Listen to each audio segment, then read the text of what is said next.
Welcome, everyone. You're here with the podcast Purpose for Life. I'm Suzanne Roberts, your host. I'm the founder of Unifying Solutions. I'm the author of It's Deeper Than That.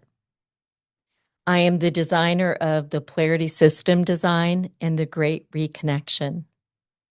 And I'm so excited to have here today with us Carol Look. She's a psychotherapist and a founding the founding EFT master, that's what it is, has been doing this for, is it 25 or 30 years? 25 years in psychotherapy for 30 years. And the great thing about Carol is this. Through her EFT technique, she helps people work with their limited beliefs, their emotional conflicts in a way that leads them to living fulfilled, exceptional, successful lives where they have joy and freedom. And that is just absolutely amazing. She's the author of 2 best-selling books. I'll let her tell you about her books. We, at the last minute, decided to change to the most recent one because I got to be on her book launch and I was blown away by the research I heard, by the power of what she offers in the second book. And I know the first book is great, but this is also great. And I just am so excited for her to launch in here with us about her second book and to bring us everything she has to bring. And I know that you're going to benefit from being with Carol today because she's absolutely amazing. So thank you, Carol, so much for being here. Thank you, Suzanne. It is my pleasure to be with you and to be with your audience. Thank you. Thank you. Thank you. So, Carol, can you start telling us about, as you were writing this book, first of all, tell us the title of your book. Yes, thank you. Tapping into the superpower of gratitude. The Superpower of Gratitude. Yes, thank you. That's just a great title for a book. And as you were writing this book, can you share with us the research that you found about gratitude? Well, it's an interesting part of the story because I love doing the gratitude. My problem has been on again, off again. And I was doing research for the book, and everybody knows that gratitude is good for you, but I don't think they know the numbers. And the research was astonishing. So you can lower your cortisol levels by 23%. That's what they found in a study. You can lower your stress levels by 28%. You can lower your hypertension. You can, well, in one study, which of course is the big disease in our country, apparently, right? In one study, it increased the people's appreciation for each other in a relationship.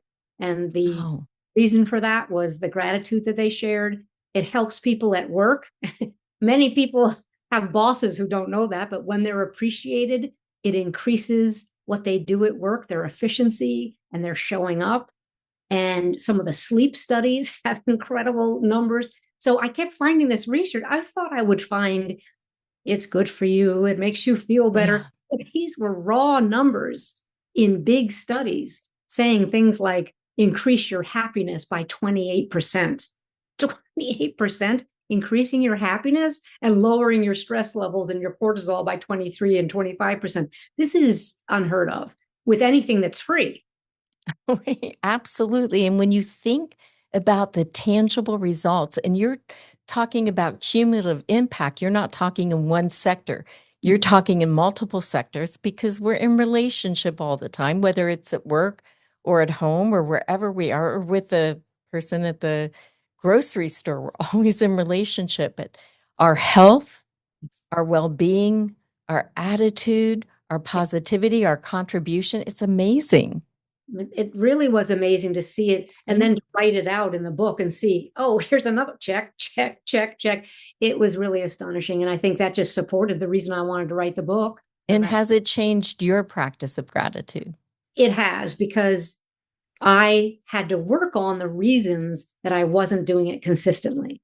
So everybody talks about it. Everybody says they do a gratitude list once in a while, but people aren't doing it consistently. But the statistics are showing what happens in your physiology and your emotional well-being when you do it consistently. So I combine in the book EFT tapping, which is also another technique that has astounding results of lowering cortisol, lowering stress, reducing symptoms of post-traumatic stress disorder, reducing anxiety and depression. So the EFT technique helped me get out of the reasons, the sabotage, why I'd get in my own way, so that then I could take gratitude and really do it as a daily practice, rain or shine, not miss it, not think, oh, I feel pretty good today. Why do I need to do a gratitude list?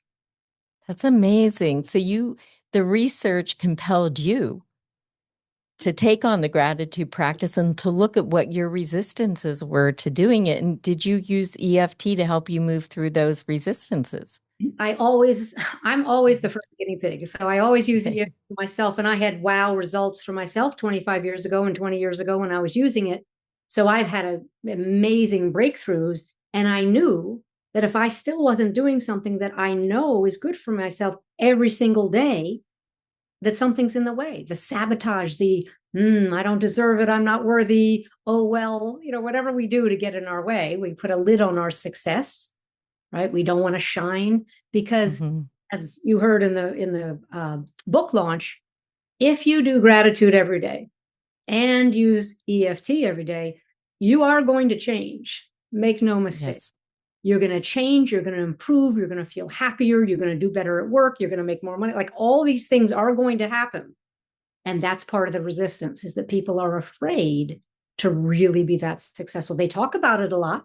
They come to me, they come to workshops, they do read all the self-help books about being successful, but there's a limit and a fear around really standing out and being visible. So that's the main problem that gets in people's way, is they don't want to be as productive, efficient, happy, settled, peaceful as they could be, because it triggers other people, triggers them, makes them scared, reminds them of something that happened in the past when they were successful, somebody took a shot at them.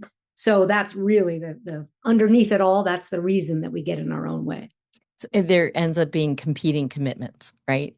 Yes, I want this and I don't. I want this and I'm afraid, or whatever it is.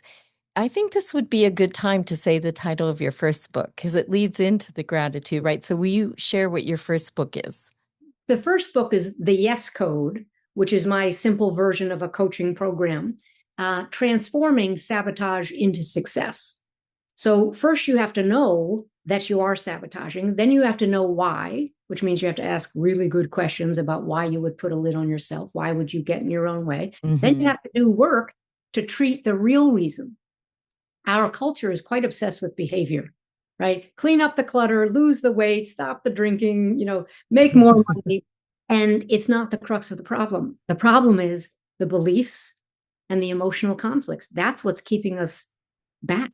That's what's holding us back. Would you explain what emotional conflicts means to you? The yes and the no of it. So Okay. an emotional conflict would be, I really want to be successful, but I'm afraid my sister will be jealous. I really want to lose the weight, but what's going to happen? Will I get too much attention? Really want to make more money, but what if that means someone comes to me and says I owe them, or I have to pay them, give them money because I'm successful? So it's the yes, no, yes, no. And what wins, as you know, we are wired for safety, not for success. So safety wins 100% of the time, not 95% of the time, 100% of the time. Anything that makes us feel safe wins. So if we don't want to stand out, we don't want to be visible, that's going to win. Even if someone hands you a platform and a way and a journey, where you could be really visible and really successful, if you don't feel safe, doesn't matter. I find that so fascinating. It's sometimes when I'm coaching, people will say, oh, I'm committed to XYZ. And I'll say, really, it doesn't look like that in your actions. It looks completely different than that. So let's start with that you're more committed to sabotaging yourself than you are to the success, because you can't move. Like if you're in New York, let's say you wanted to come to Akron, Ohio. If you don't put in your GPS that you're in New York, you're never going to get to Akron, right? You have to start somewhere. So you have to admit to yourself, you're more committed to your safety and your sabotage than you are to your success to move. I Yeah. think, at least, I don't know if you think that way, but I think we have to know what we're doing. And then can you say how you apply the EFT to that safety and sabotage? Well, what I say to people is if you don't ask the right questions, you can't get the right information. So people come to me and say, I want to change. I want to be successful. I want to stop this, start this. And I say, well, what is the upside of staying unclear? They'll say, what? What's the upside of staying unclear and foggy and, oh, I don't know what to do next? And eventually they get to it and go, oh, because if I'm clear, I'm going to change and I'm going to make some decisions and things aren't going to look the same. Then I flip it around and say, let's say someone is, oh, I'm procrastinating and I can't reach my goal and it's so frustrating. I'll say, yes, it is. And what could be the downside of reaching your goal? Yes. They go, oh, oops, oh, got it.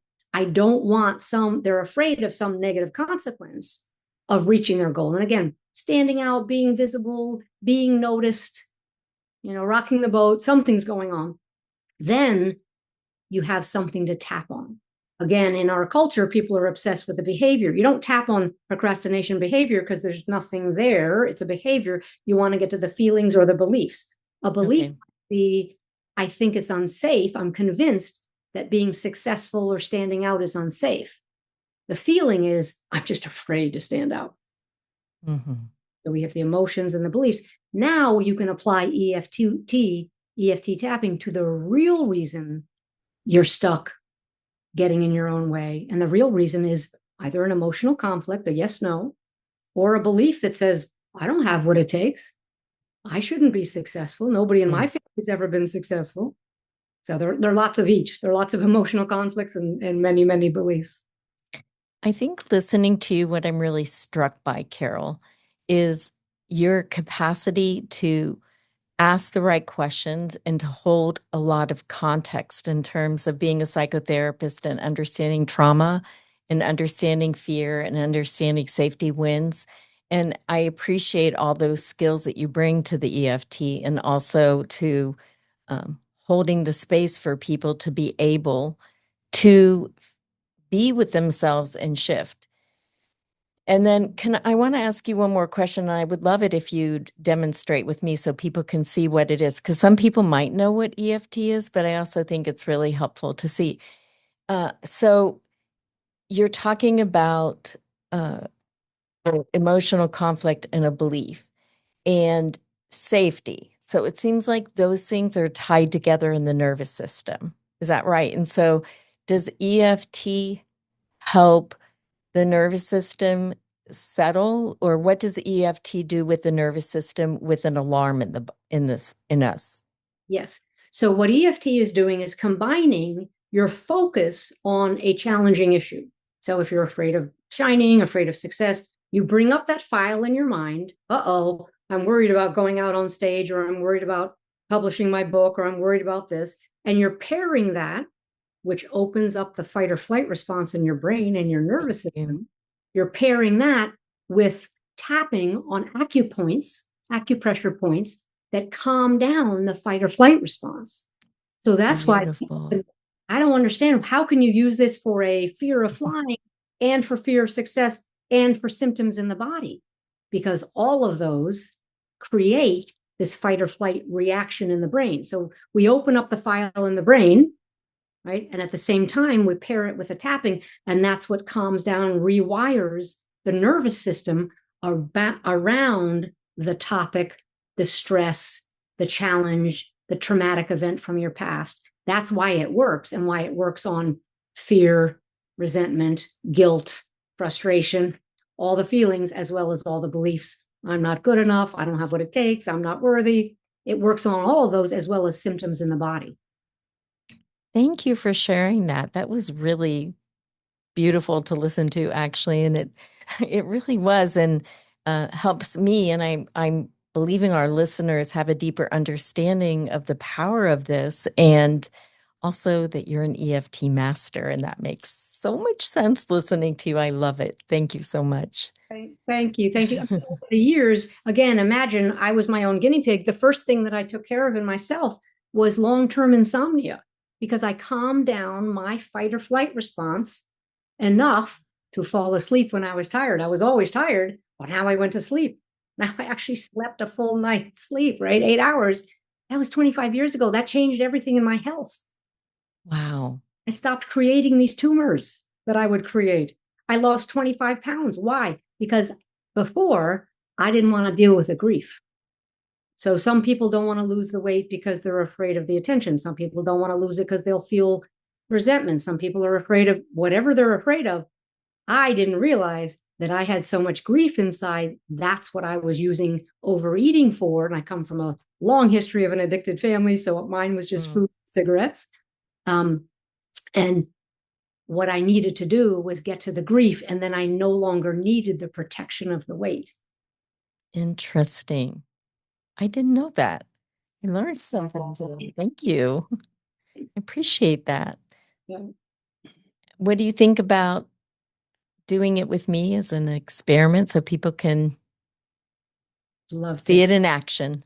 I'd love to. So the 4 best targets when you're using tapping, EFT or tapping, the formula EFT, what the 4 best targets so that you're really tuned in, clean about it, clear about it, are an emotion, a belief, a symptom in the body, or the memory of a traumatic event.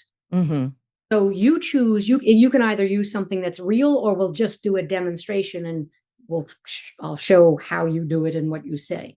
So you can choose, because we could do fear of being successful, fear of visibility, fear of standing out, fear of failure. We could do any of those, or we could do the beliefs. I would say I have this excitement and hesitation and fear because of, and it is in my book, a major, major traumatic event in my childhood that makes visibility seem dangerous. So I would love to do like I'm excited to have a podcast, which is very visible, and then I'm hesitant about it. You know, both things are true. So I would love to, that emotional conflict, work on that. Okay. So the first thing we do is measure, if we can, 0 to 10, how afraid are you? So you're choosing an emotion. I'm afraid of visibility. Yeah. So 0 to 10, how true does it feel to you now and in your system? Oh, visibility is scary. I'm afraid of it. I'd say 7. And where is it in your body? I get a tightness like in my chest. Okay. All right. So everybody listening and watching could say, I'm afraid of my thing. I'm afraid of at my meeting with the boss next week. I'm afraid to have a confrontation with my sister. I'm afraid of being visible. Also, whatever your challenge is, and then tap along with Suzanne. Okay. Perfect. So you're a 7 and Mm-hmm. chosen a target. I'm afraid to be visible. The number is a 7. And where did you say it was in your body? Right here, I get this like tightness in my chest. Okay. So we're going to track that. We're going to do the tapping. So what are we doing? Focusing on the issue. People say, oh, we shouldn't focus on the negative. It's in your body. It's in your nervous system. Ignoring it has never worked. And we know that, right? We know that. Mm. So we're going to focus there. And Suzanne, just follow the wording. Very Sorry. simple. So this is the first spot that we use tapping on. Even though I'm afraid to be visible. Even though I'm afraid to be visible. And I'm going to say what you told the audience and what you said is in your book, because of what happened in the past. Because of what happened in the past. No wonder I'm scared.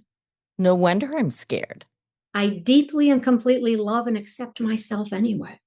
I deeply and completely love and accept myself anyway. Even though I'm afraid of too much visibility. Even though I'm afraid of too much visibility. And I know where this comes from. I know where this comes from. I deeply and completely love and accept myself. I deeply and completely love and accept myself.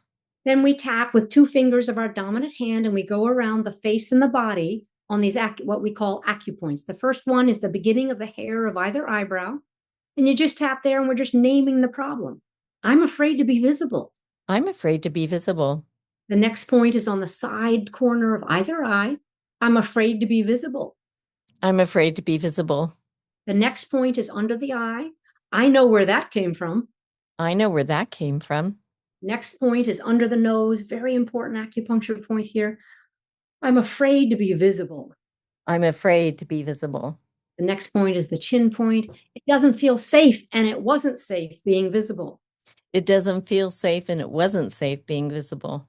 The next point is called your K27, an acupuncture collarbone point. It's below one of these funny knobs, your little collarbone knobs, and you could put your hand outstretched like that, and you'll cover both of them. So you could just tap right like that and say, I'm afraid to be visible because of what happened. I'm afraid to be visible because of what happened. The next point is under either arm, about 4 inches below your armpit, either side, as if you had a seam in your body going down the side of your body. And say it again. I'm afraid to be visible because of what happened. I'm afraid to be visible because of what happened. Top of the head, you go around in a circle up there. There are lots of points up there. I'm afraid to be visible, and I accept myself anyway. I'm afraid to be visible, and I accept myself anyway. Good. Deep breath, which continues to move along the energy. feel We're moving the energy in the meridians. I say it's like gridlock in New York City or in Akron, right? If you can't get down. We don't have gridlocks in Akron, honey. Okay. Sorry. So you can't get down Fifth Avenue, you can't get up Sixth Avenue, you can't get across 25th Street or 42nd Street because we have something stagnated or stuck in our meridians. And what we're doing is clearing them out by rewiring the nervous system.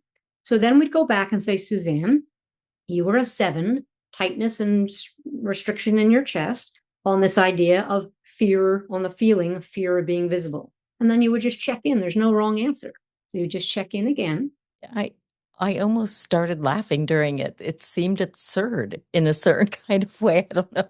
But I would say it's much lower, like maybe 3. Maybe a 3. Yeah. So it is what happens because our problems grip us, right? Yeah. Our challenges feel like the biggest things ever, and they affect our nervous system and how we think and how we see other people and how we see the world. Then we do the tapping and we calm down that reactive, healthy, used to be healthy, and then we overplay it, right? Yeah. That healthy reaction in our nervous system. And then it's like, that's not scary. Why am I talking about that? And that just happened in the middle of a round. Now, sometimes some people can take several rounds to go to work through it. Yeah. So then we would take your 3 and do it again and change the language a little bit, even though I still am a little bit afraid of being visible. Boom, boom, boom. How does your chest feel? How does the place where you found it somatically? It's uninteresting. I mean, I feel warmth in it. Isn't that interesting? Yeah.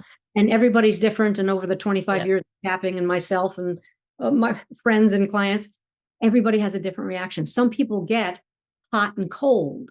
Some people crack their knuckles. Some people belch. Some people say, no, I feel better. I'm fine. Some people have no reaction, but you can actually see it in them. Mm-hmm. They're having no reaction, but I can see it in their eyes. I'm also a trained hypnotist, so I can see minute changes in face expressions and in eyes. So I say to people, Suzanne, if I find another technique that works faster for me in my hands, I'll let you know. All the techniques work.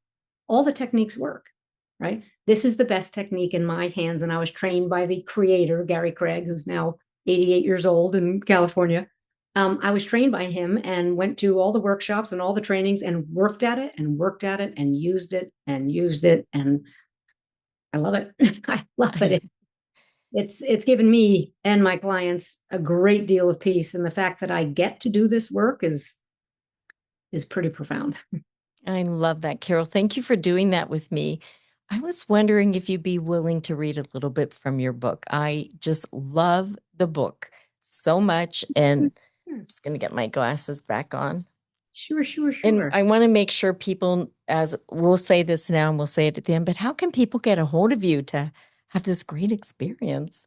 So Carol at carollook.com, or just the website is www.carollook.com, and they'll see the books there and other programs and ways to reach me.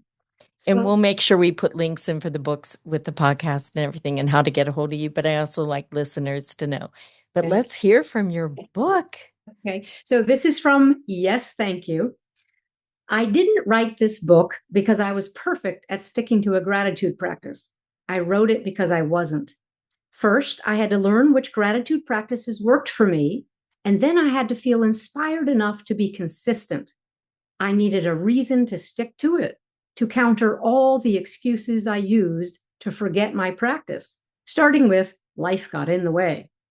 If I had known that maintaining a consistent gratitude practice would have given me all the science backed benefits, as well as reduced the risk of early mortality, I might have started earlier with my regular practice and been better about keeping it up.